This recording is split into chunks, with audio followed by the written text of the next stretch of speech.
Lu tahu nggak, dulu ada satu orang pendiri kelompok assassin di abad pertengahan yang bikin para raja, jenderal, dan ulama paling berkuasa ketakutan, bukan karena pasukannya besar, tapi karena kesabarannya. Namanya Hassan Sabbah. Dia bukan kesatria, bukan panglima perang, tapi otak di balik salah satu jaringan paling ditakuti dalam sejarah, yaitu Ordo Nizari Ismailiyah, yang di barat dikenal sebagai Assassins. Hassan Sabbah lahir sekitar tahun 1050 di Persia, di dunia yang sedang berada di konflik keyakinan.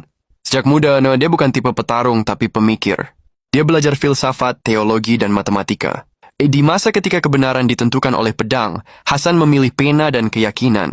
Dia bergabung dengan Ismailiyah, cabang Syiah yang dianggap beda oleh Sunni Seljuk. Keputusan ini mengubah hidupnya jadi dicari-cari oleh Sunni.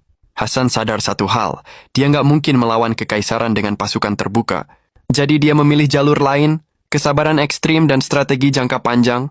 Tahun 1090, dia melakukan langkah paling ikonik dalam hidupnya, ambil benteng Alamut.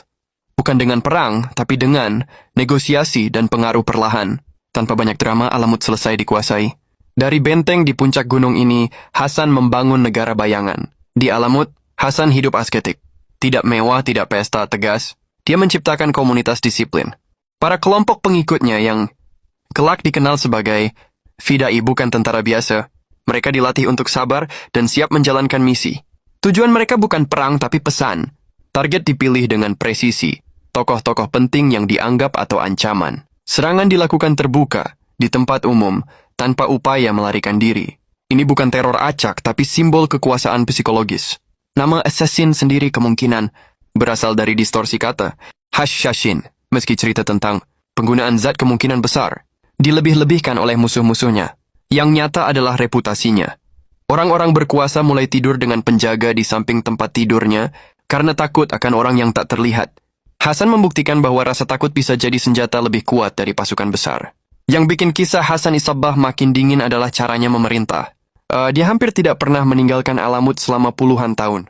Semua dikendalikan lewat pesan dan jaringan loyalis.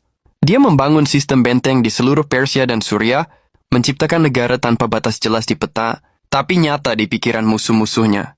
Hassan wafat tahun 1124, tapi warisannya hidup lama setelah itu. Kelompok yang ia dirikan bertahan lebih dari 1 abad, sampai akhirnya dihilangkan oleh Kekaisaran Mongol. Namun nama Hassan Sabbah sudah terlanjur jadi legenda, simbol bahwa satu orang dengan keyakinan dan kesabaran bisa mengguncang dunia yang dikuasai pedang.